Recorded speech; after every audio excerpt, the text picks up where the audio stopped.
Good afternoon and welcome to today's ATARC webinar on how to implement a zero trust architecture. My name is Jonathan Albaum and I'm the Federal CTO for ServiceNow, and I have the pleasure of being today's moderator. Prior to joining ServiceNow, I worked in the federal government for many years.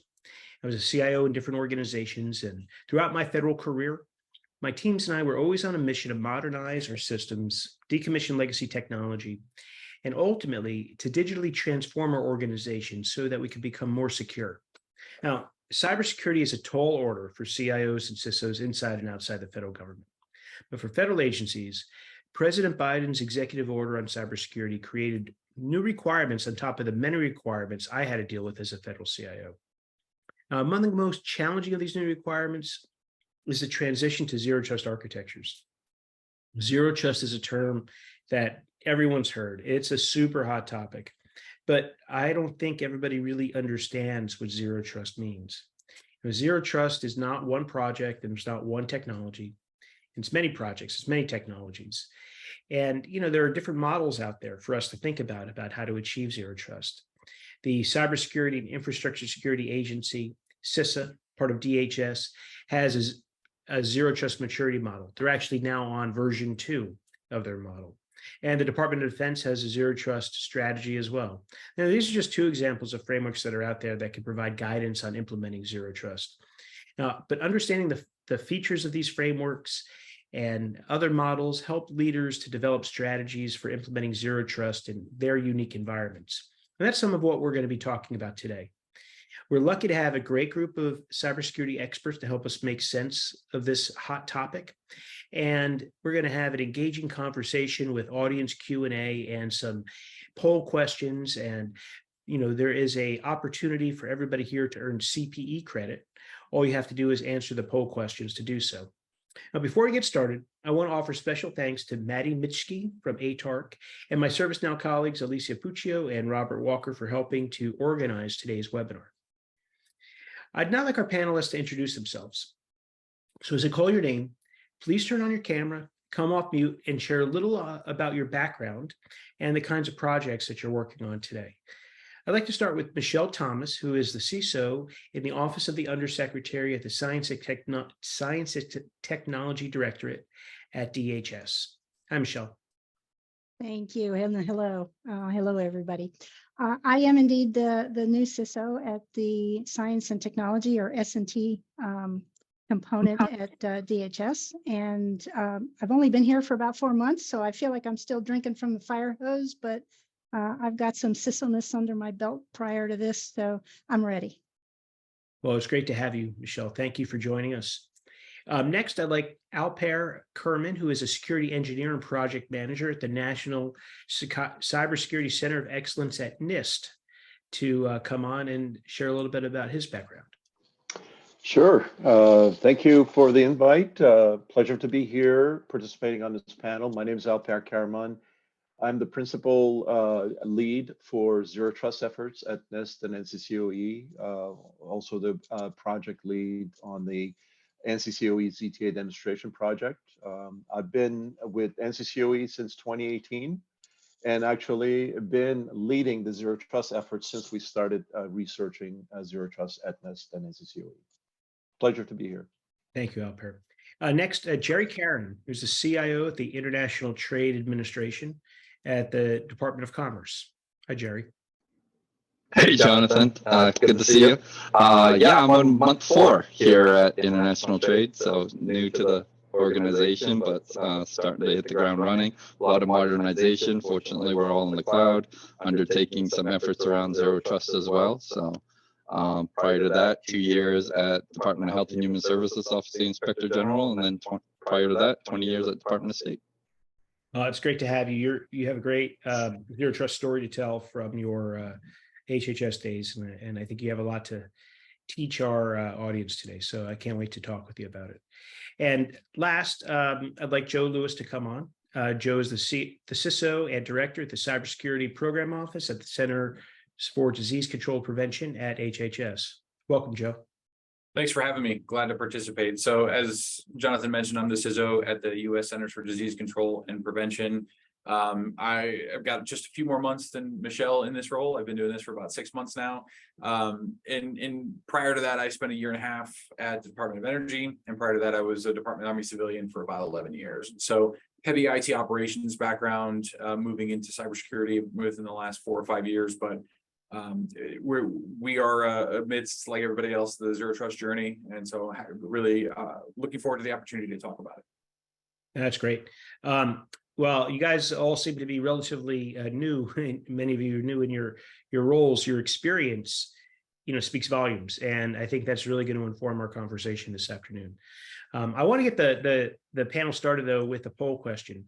Maddie, if you give up our first poll question, you could see what components of Zero Trust has your agency prioritized or implemented. I think this will provide some good perspective for our conversation going forward.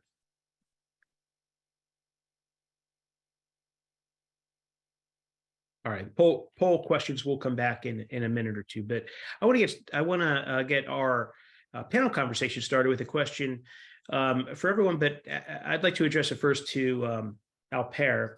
Alper, you had some really good thoughts on the benefits and challenges for implementing Zero Trust within an organization. Would you talk a little bit about your experience at NIST? Yeah, sure.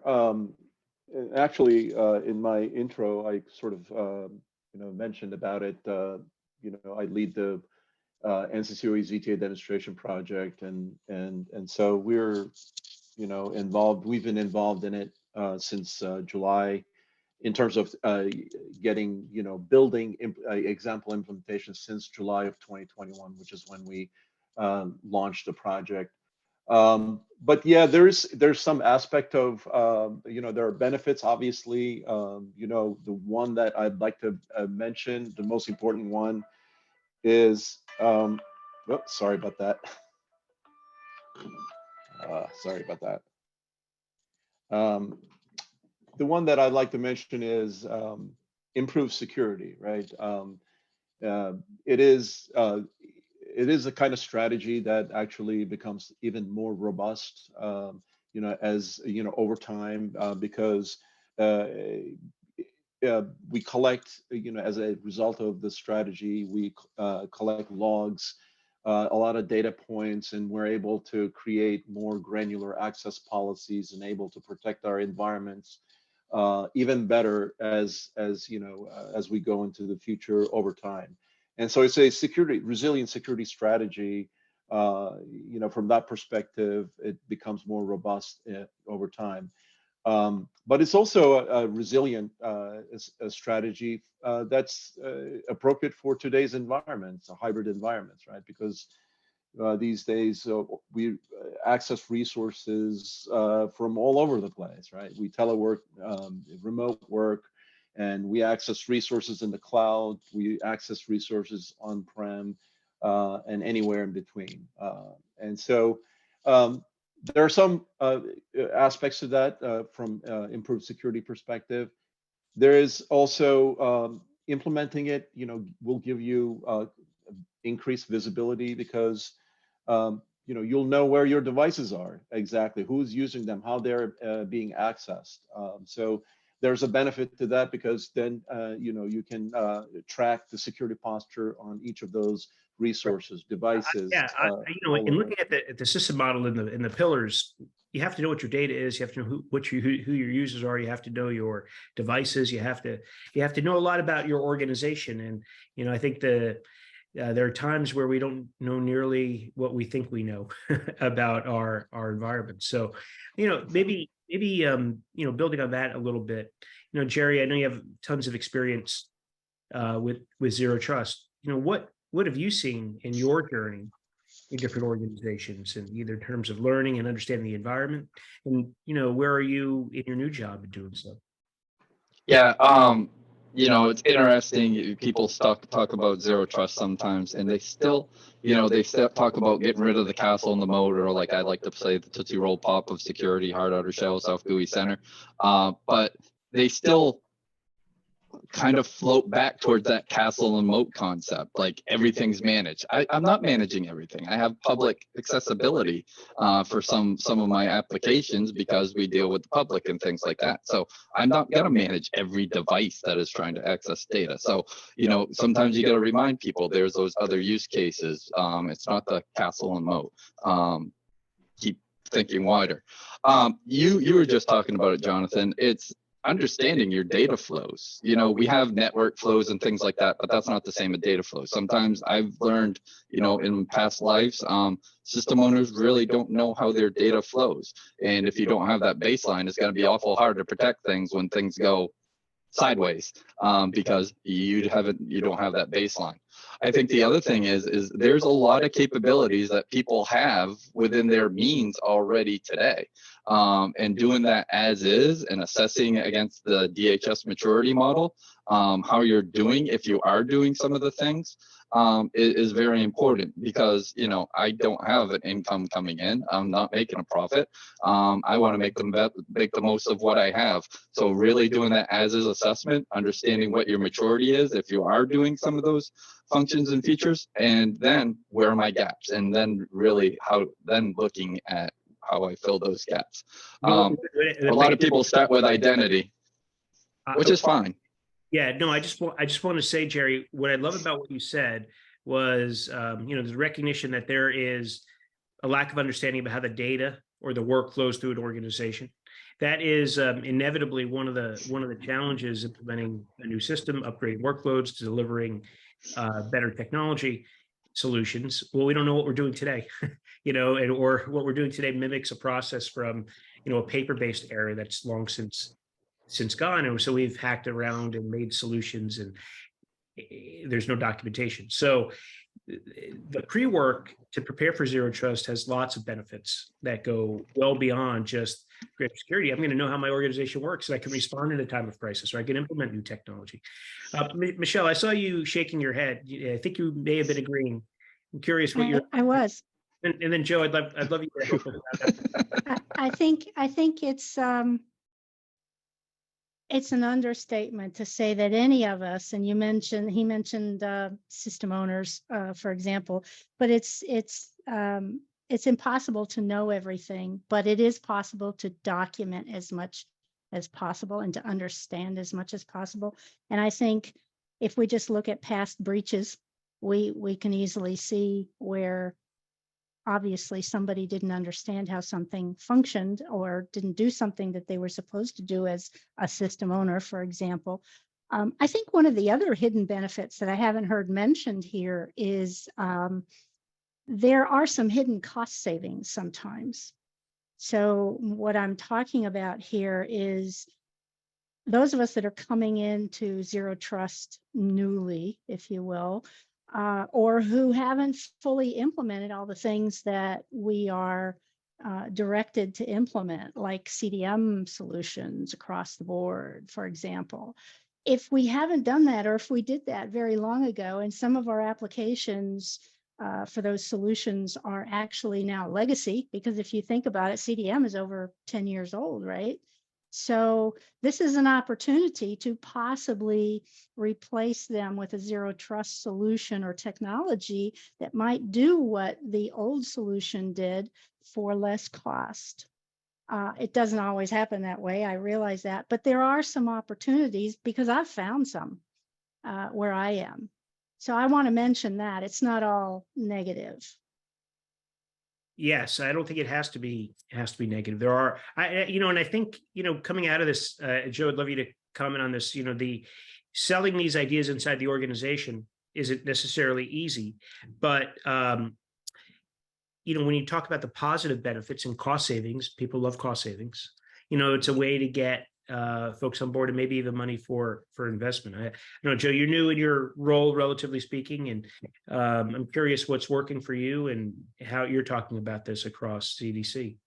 So Michelle had a really great point about, how we look at the replacement of existing capabilities and how we can drive zero trust as a mechanism for that.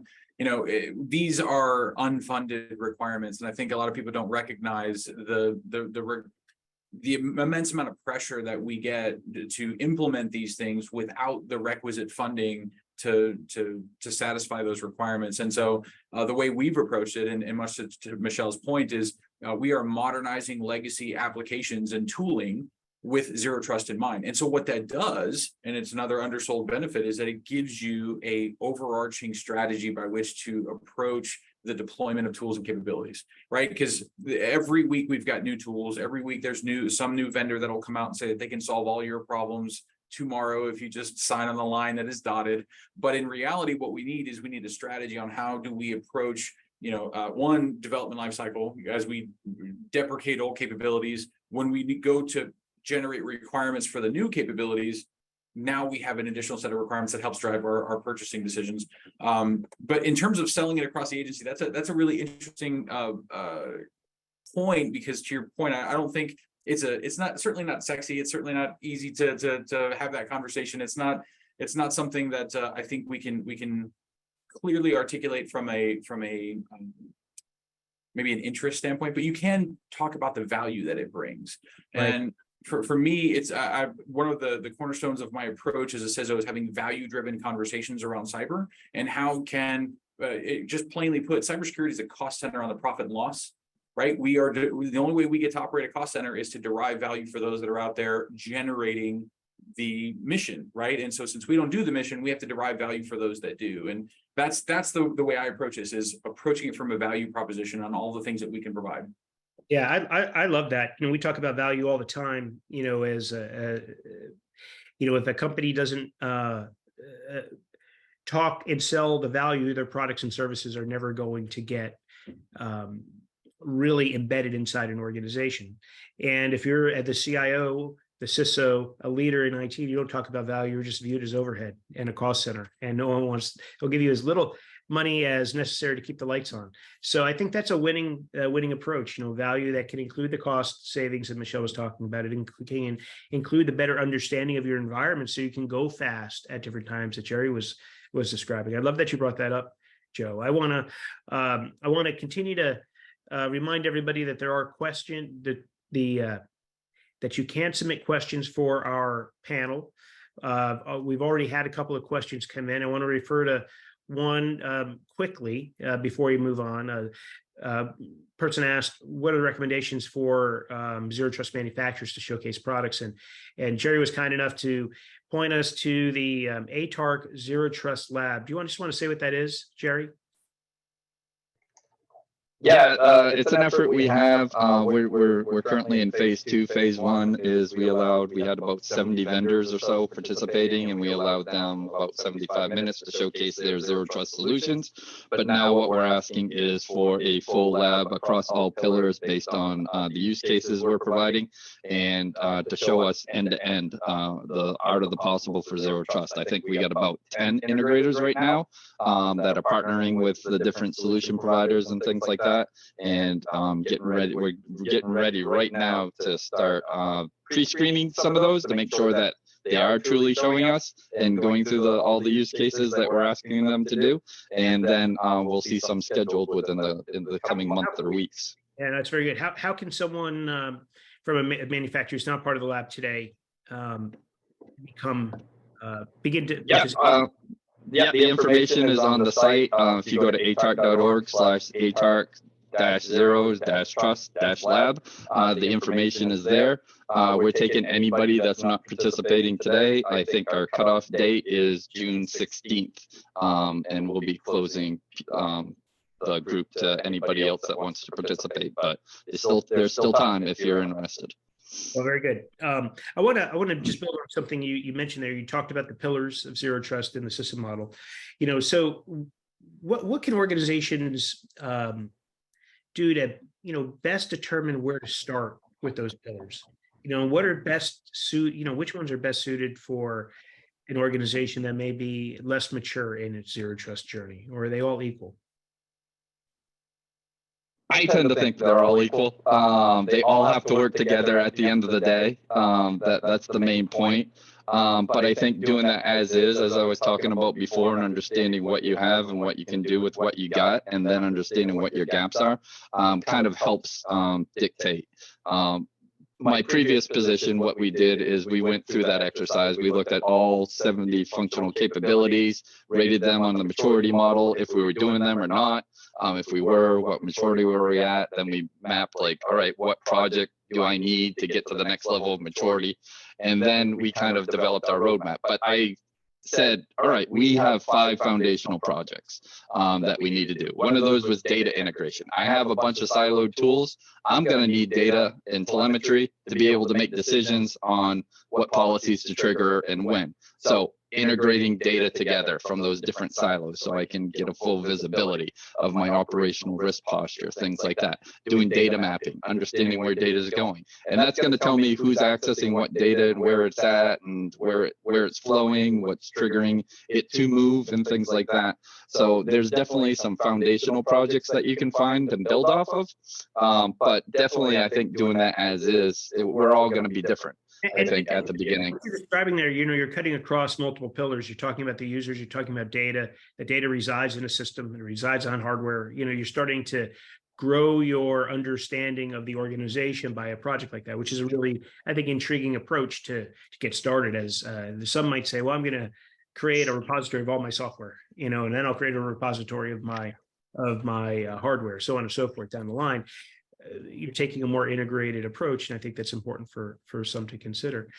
Michelle, I want to ask you a follow-on question about the pillars. When we chatted about this previously, you really focused on the governance aspect. I'd like you to talk about that and give the audience some sense there what you're thinking. Sure. I think that one place that we really need to focus on, and we rarely do at first, is governance. And so, we have these 5 pillars, and they each focus on a particular area. We've heard about them here right now. And how are they going to play well together? What are the guardrails between the pillars, and where are the highways between the pillars where they are going to have to work together in whatever our IT governance structure is within our organization? And if we don't have one, we're going to learn very quickly with Zero Trust, in my opinion, that we need to have some of those guardrails. We need to understand what that telemetry means to each individual pillar. Why is it needed by another pillar? How does it get aggregated? Where does it go? Who owns it? Who manages it? Who controls it? And what do we do with it in the end? What is it a reflection of? And what does it mean to our maturity level? What does it mean to our operational status? All those types of things. So I think governance is often forgotten and very important. I think that the common services data model that ServiceNow uses is one that I've been fond of using for quite a while here, because it helps to illustrate how in our individual ecosystems, how things are interdependent upon each other, whether it's communications, data sharing, or whatever. It's a good visual, if you will, of how the relationships exist. And it really has helped me to get other executives on board with thinking about what does the governance on Zero Trust mean, and how is all of this going to work together? We have an identity solution, we have a data solution, we have a network solution. Well, they don't operate independently, and anybody that thinks they do is going to be challenged. Yeah, and so there's an interdependence between all the pillars, as Jerry was describing, and you're sharing that too. And I think a learning for me as I'm coming out of this is to make sure in conversations I have around Zero Trust, it's not just about one pillar; it's about the intersections. And then the other thing that's coming up for me as you're talking about governance is governance. In my experience, can be a weak point in organizations generally. Yes.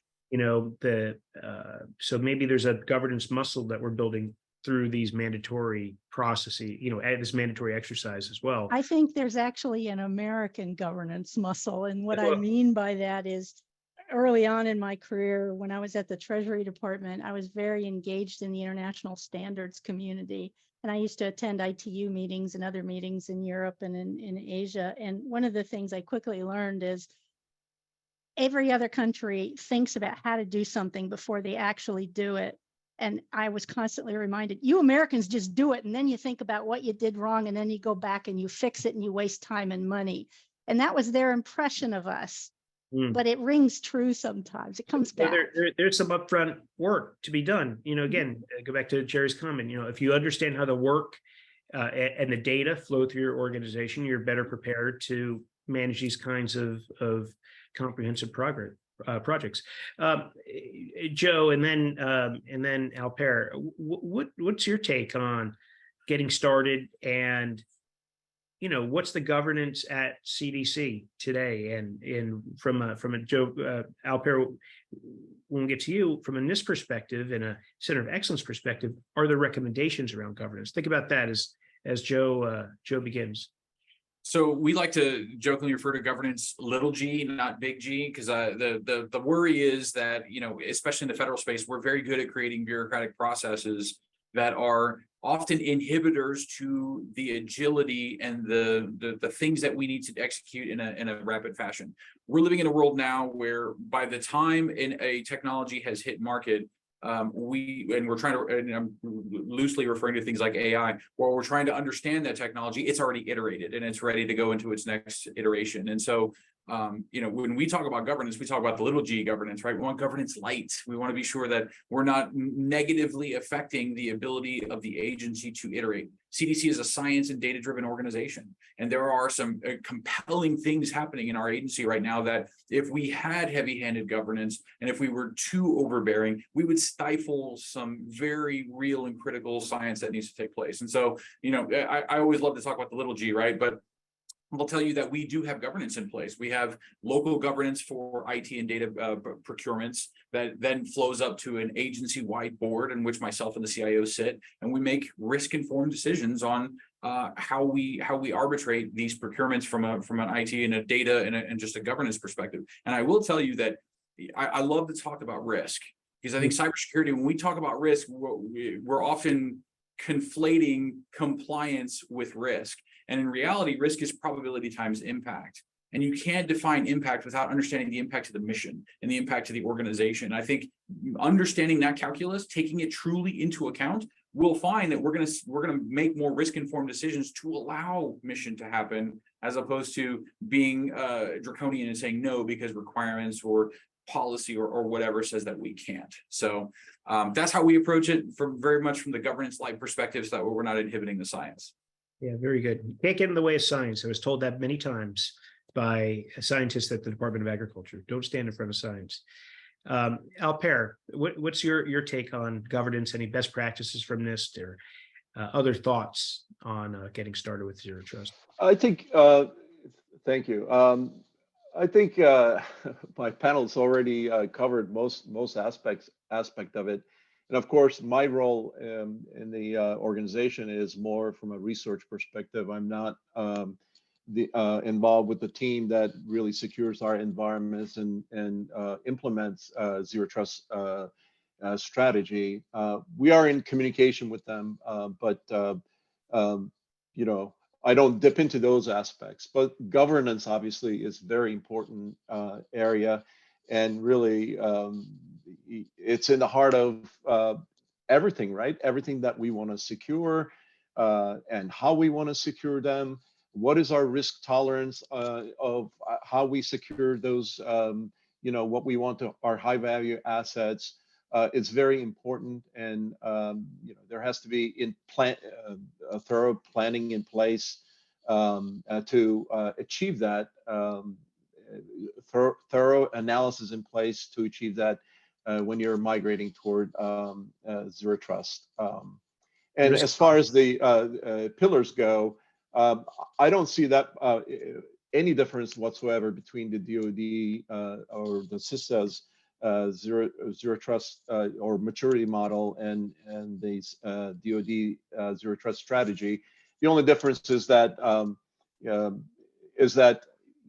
DoD strategy is focused on DoD's environment, and it's focused on their priorities, their mission objectives, and they're based on their risk tolerance on everything that they want to protect.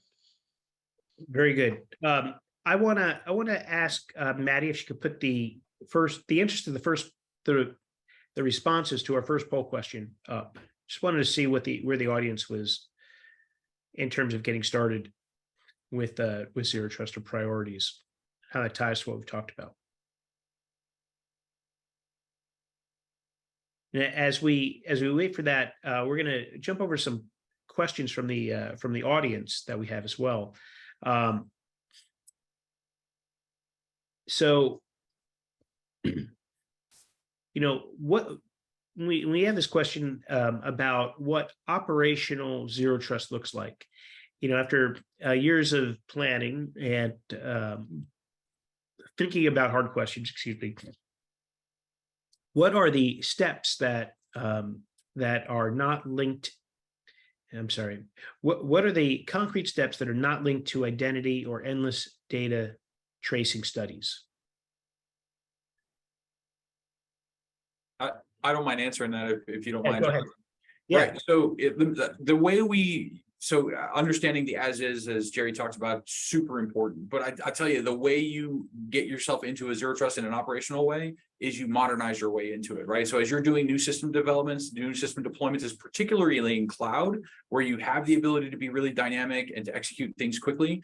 You implement these things as you do them. So microsegmentation, as an example, segregating app and DB, and making sure that your resource groups are tight, your principals leave privilege. You can spin up firewall instances at a very, very reasonable cost in the cloud that gives you that microsegmentation. And then once you've got your hub and spoke built, you've got your rules in place, and you can duplicate that as you scale.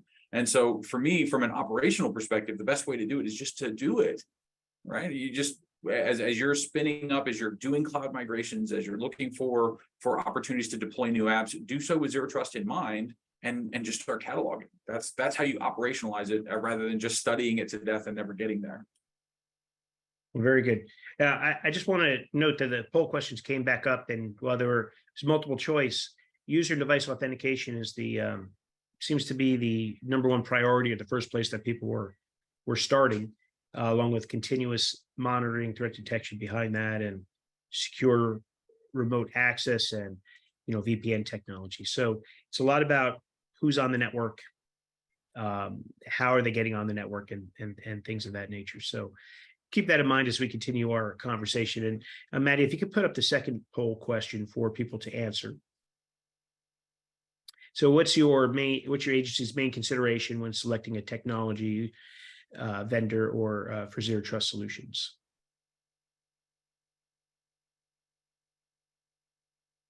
And we'll come back to this answer shortly. But I want to pivot back to one of our other questions from our prior discussions about communicating and training employees on the importance of zero trust. And Jerry, I want to start with you on this one. You've trained users in the past, and you had some, I think, intriguing comments on this topic when we were chatting about it earlier. Yeah, we introduced, and I'm about to do it here as well, talking about doing it, but introduce zero trust, the concept of zero trust. Because what are we doing? We're going to possibly change the culture of how these people work. And we don't want, security to come on as a burden, like we're bolting something on and making life difficult.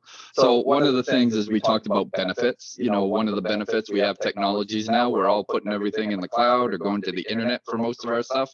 I can send them more direct, but selfishly, I can still get my security telemetry that I need to be able to manage. So better performance, hopefully, as a result, because now I'm not here pinning you back just to be anchored to an on-premises network, just to go back out to where we're putting everything. The other thing is utilize that and kind of recruit them as part of the team.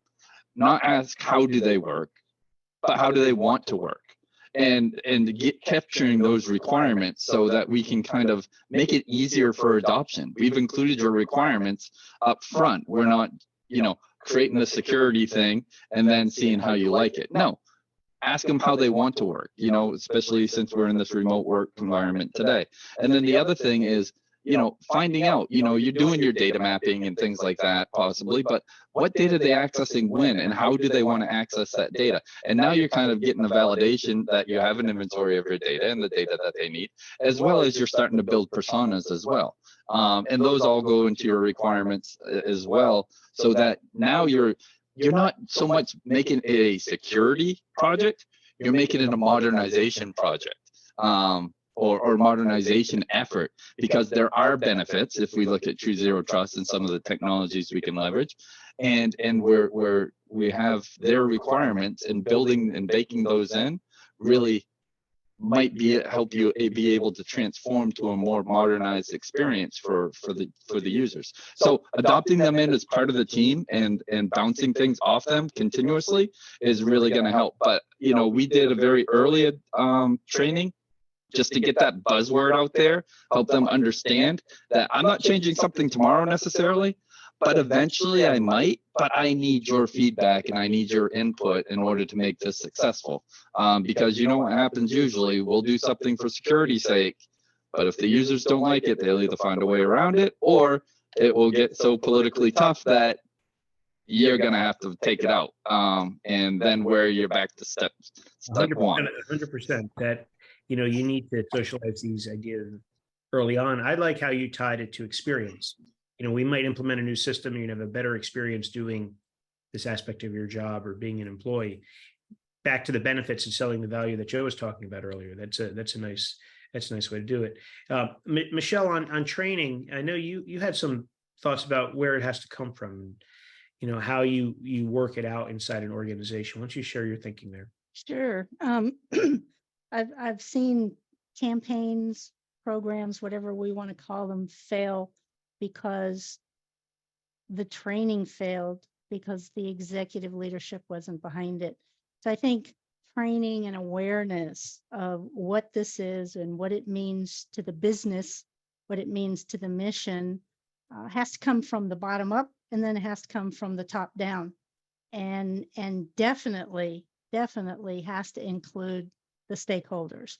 So whether that's other executives, whether it's program managers or system owners, it definitely has to include them.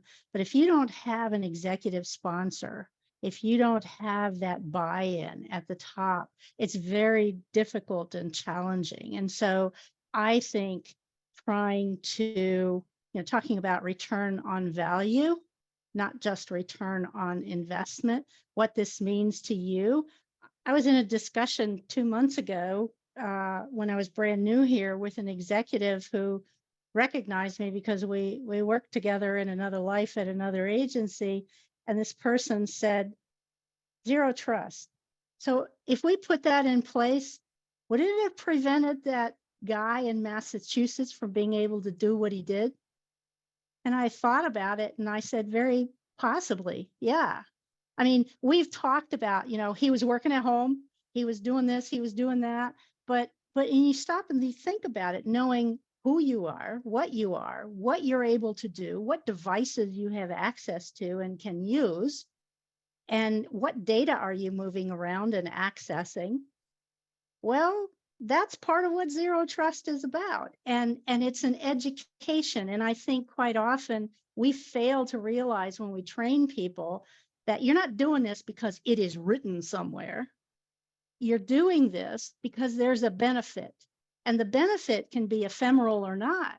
Mm-hmm. But we've all heard about these benefits in the news: identity loss, people going to jail, other things happening to people. And so those are much more relevant than you have to do this because it's written in this executive order. Yeah, and no one, you try and explain things. The executive orders have a lot of guidance in them. No funding, as some of you mentioned. Of course not.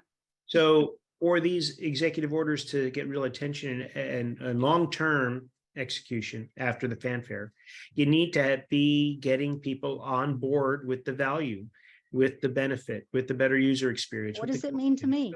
Yeah, you guys are all giving great advice, I think, in terms of how to sell these projects internally so they have longevity. And we say there's no funding, there's agencies, there's funding in agencies. It's about priorities. And again, I think what you're doing, you're all providing nice examples of how to raise the visibility of these projects and its priority to leadership. And as Michelle said, if top level leadership isn't behind these efforts, they're going to lag or not be implemented at all. So I think we're pulling out some interesting kernels here for people to build on. Maddie, can you put up the poll question? So from a vendor perspective, it seems like there's a lot of things that people are considering, really: compliance, scalability and flexibility, integration with existing systems, and cost effectiveness. I think and a track record with cybersecurity. I think all of these are valid ideas. I think the integration with existing system capabilities is really important. And as we look at platforms and we look at tools to connect the environment, that integration component comes up again and again. I feel like over time we've all purchased a lot of different security tools in our environments, and they operate sometimes in silos. Sometimes the data is integrated. Sometimes it's very hard to know which is the source of truth because the data is similar but different. So I'm curious, as we're looking for the sources of data to help inform your zero trust approach, how are you evaluating the technologies in your environment to get you the data you need to answer the questions, to understand the data flows, to make the agency more secure? Joe, I saw you shaking your head. If you want to start here, I think that would be great. So we we definitely take into context a lot the Department of Health and Human Services preferred vendor list, right? So CDM has a broad array of tools and capabilities, and then there's some not preference, that's not the right word, but there are some capabilities that have already been evaluated, already been implemented by other operational divisions. And we lend a lot of credence to that because we have good, close working relationships with our federal peers and partners.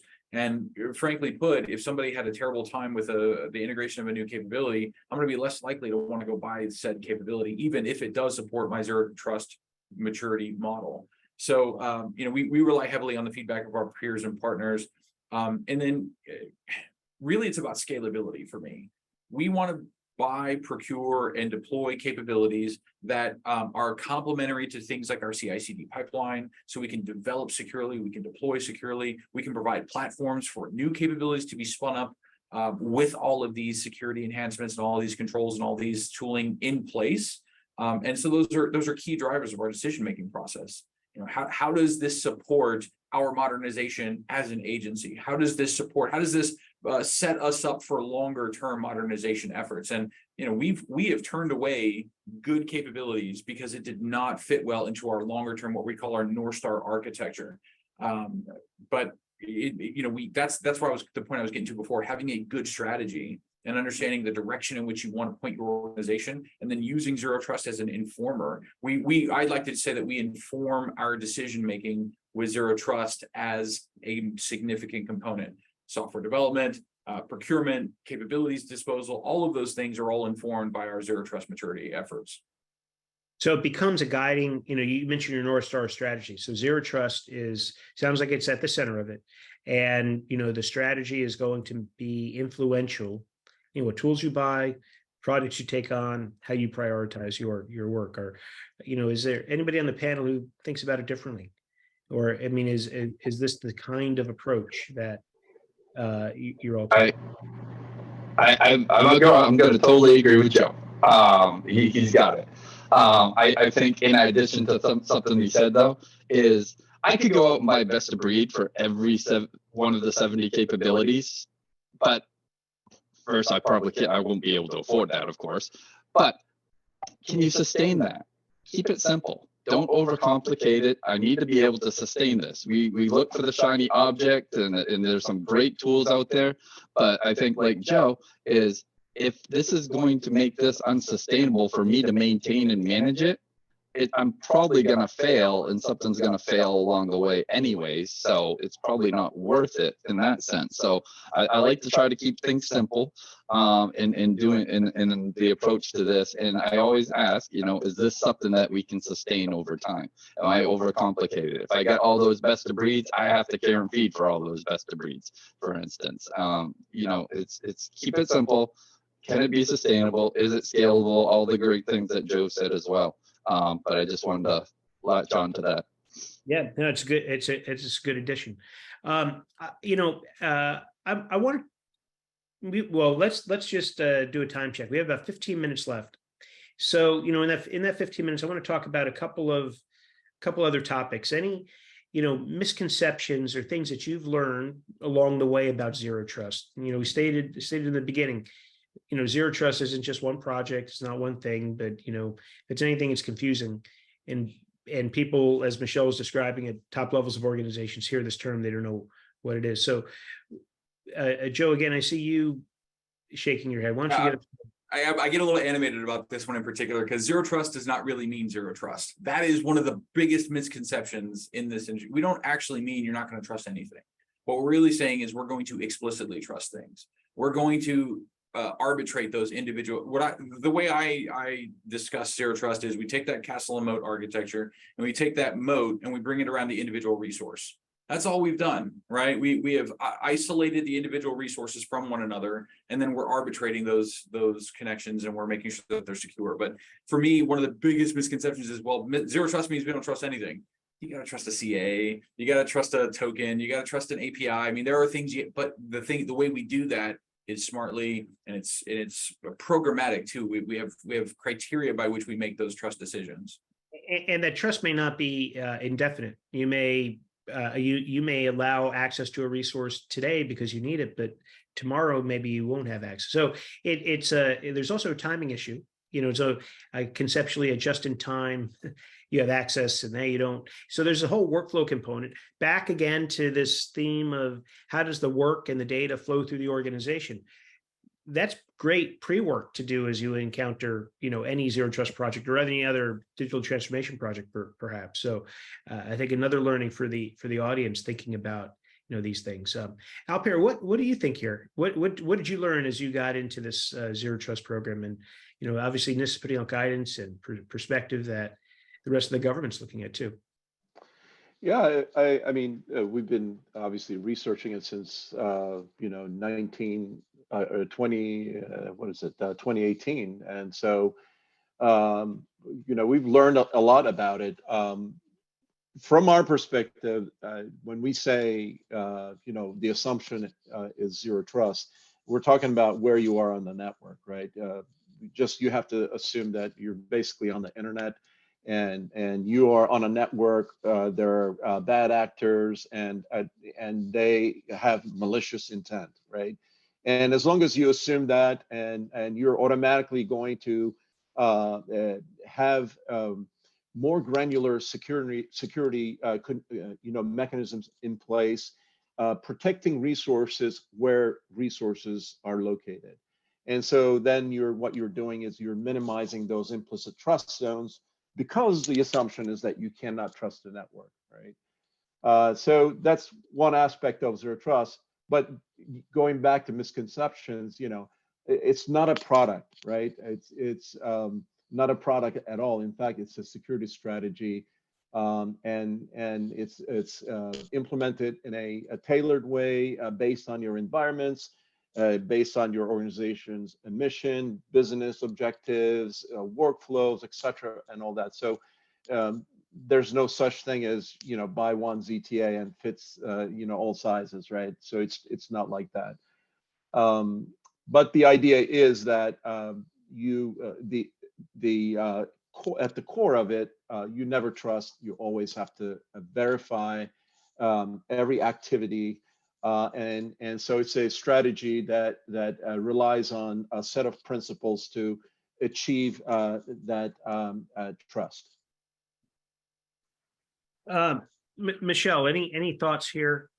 Any key things you've learned, you know, that surprised you?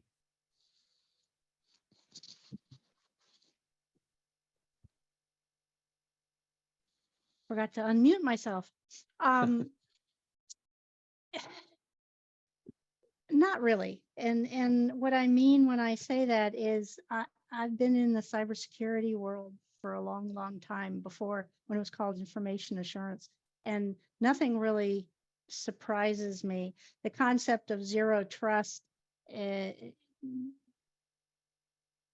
me, I was trying to implement that kind of methodology or strategy before that label was put on it. And I'm not the only one, but no, nothing really surprises me. What I see is the evolution of how these things are so interrelated between asset, identity, data. And we've learned this as the internet has exploded. We've learned this as breaches have occurred with increasing frequency, veracity, and scope and depth. And so the name of the game is how well and how quickly can you protect yourself, and what protects me may not be what protects you. Mhm. Now, you answered a question in the online here that I wanted to refer back to.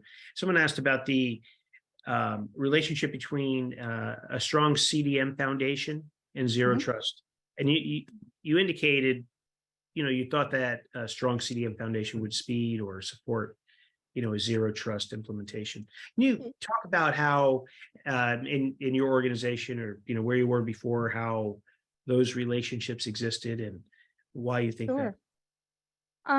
I came to DHS from the Department of Labor, and prior to that, transportation. And I think what I saw at those agencies, and USDA, when you and I were both there, what I saw is how CDM was implemented. It was implemented in varying degrees, even within an agency, Right. but also just between the agencies. And so the maturity with which it's implemented and the variety of tools that were invested in for the mission solution set, whether it was using product A or product B, it can definitely help. However, one of the things that I've noted and experienced is that those of us that invested at the very beginning, like we did at USDA back in, what was it, 2013, I think, or 13, 14, 15. yeah. And so we invested early, and those tools, some of those tools have not matured as quickly as some others. And so when you look at the breadth of what zero trust means now in terms of the pillars, our solutions may no longer be viable, or they may not integrate as well as tools and solutions that can provide us better value today, 10 years later. Right. I think it goes back somewhat to the integration and Yes. having, tools that can serve as connective tissue across this wide swath of tools that we have. So I think Right. one thing that I'm looking at in my little organization, DHS is not little, but one of the tools that I'm looking at in my part of the organization is what does my network look like? What is it made up of?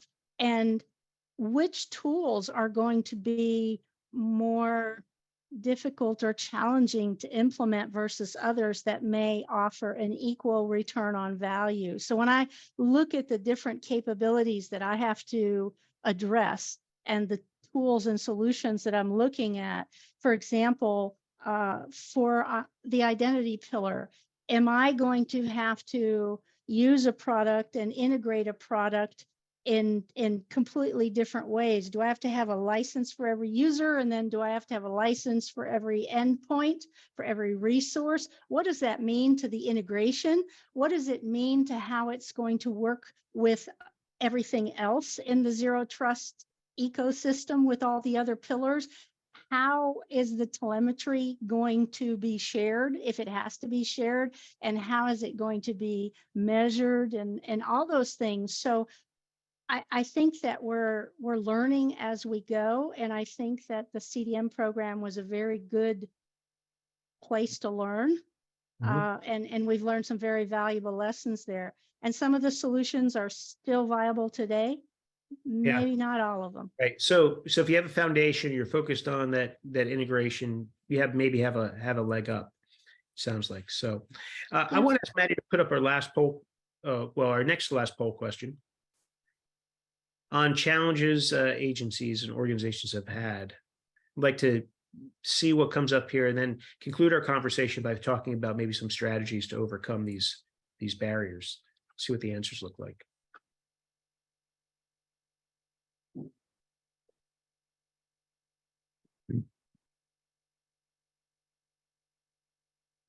One that I noted that I suspect will be popular is challenges around budget. And we know this is unfunded.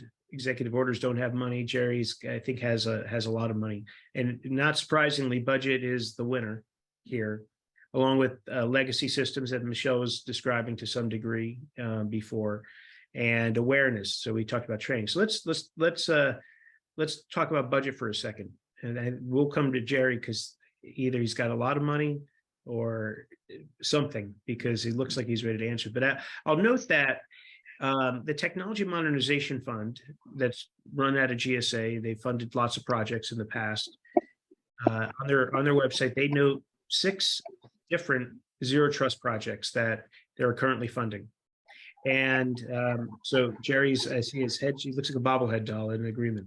So Jerry, what do you want to say here?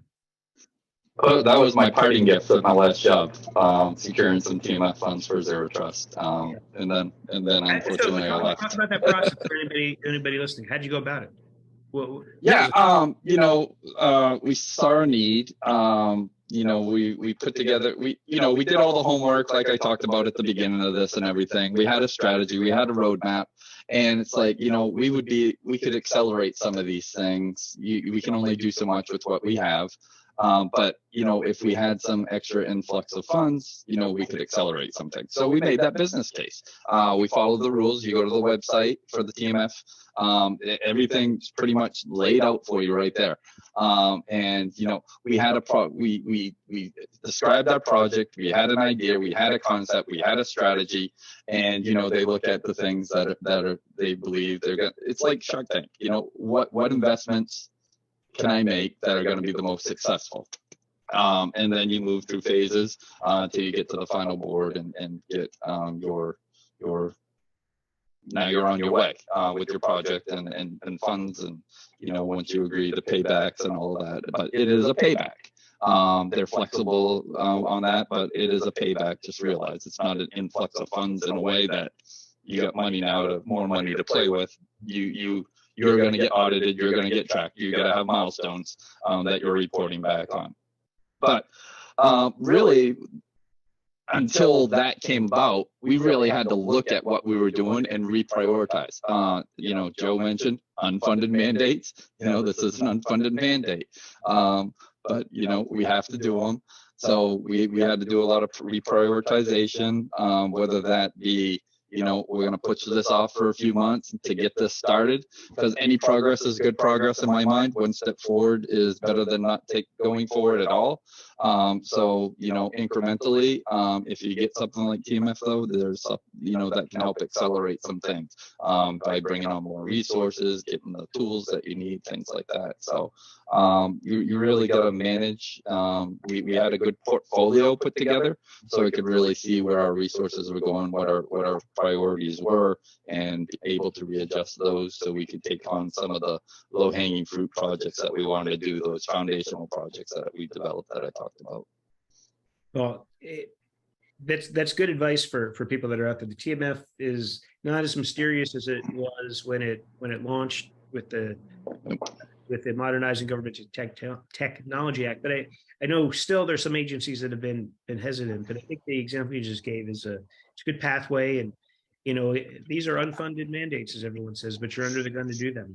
The TMF may have there may be opportunity for similar funding to get started. And I think the last thing I'll comment on, Jerry, that you said is some is better than none, right? So either some funding to get started, some work is better than none, some action is going to make the agency more secure. And as a CIO, so you can point to progress and you tell the story around it, that progress sometimes can lead to more progress. So we're at just about the end of our webinar here. I want to give everybody a final chance for a last thought, maybe one word, something to leave the audience with relative to zero trust. Well, Joe, I'll start with you.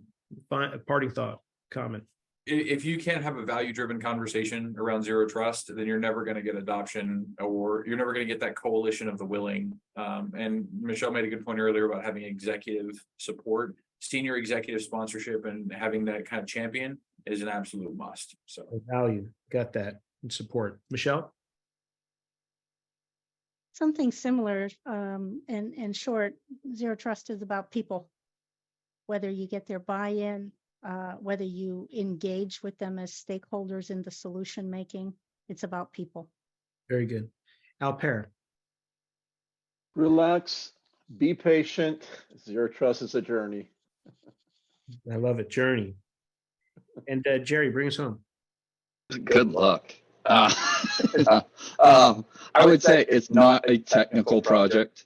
It's just as much a non-technical project. The methodologies, you're looking at reducing risk surfaces, understanding what your risk thresholds are very important. So that putting together those methodologies and those policies, what to do when, as you walk through those use cases, that's just as much work. Technical part's easy, but you got to tell the technology what to do. So you got to do your homework on the non-technical side. Yeah, no, I think that's a great point. It's come up a couple of times. I love that. So I just wrote down, it's value, it's about support, recognizing it's a journey. It's not one project. It's going to go on. And, the non-technical aspect of this, understanding how the work and the data flow through your organization informs so much of the zero trust effort, but also digital transformation, customer experience, all these other things. So just really good practices. And I think these are great learning for people as they continue this journey. And the last thing we have to do is a final poll question about CPE credits. If you want to receive CPE credits, please answer the question. We know that this is a super hot topic. It's going to remain one, maybe the hottest topic in federal IT at the moment, and it's super challenging. So we have a lot of learning that we've done. There's more that we all have to learn and see and do, but we have some strategies to move forward. I want to thank all the panelists, Michelle and Alper, Jerry and Joe. Your comments were really insightful, and I think the guidance is really helpful. So I know I learned a few things that I'm going to bring into my future conversations. Everyone in the audience, thanks for attending. I hope you all learned something too, and I look forward to continuing this conversation in the very near future. Thank you.